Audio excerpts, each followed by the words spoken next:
جیسے ہم لوگ اللہ تعالیٰ سے بارش مانگتے ہیں، دعائیں مانگتے ہیں، جب بارش شروع ہو جاتی ہے ہم اسی منہ سے اب مانگتے ہیں کہ یا اللہ ہم تھک گئے ہیں، ہم گھبرا گئے ہیں، بارش زیادہ ہو رہی ہے، ہم پریشان ہو گئے ہیں، چھتیں ٹپک رہی ہیں، سیلاب آ گئے ہیں۔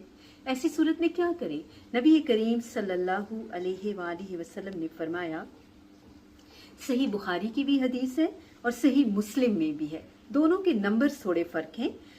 صحیح بخاری کی حدیث ہے 1014، جبکہ صحیح مسلم میں ہے 897۔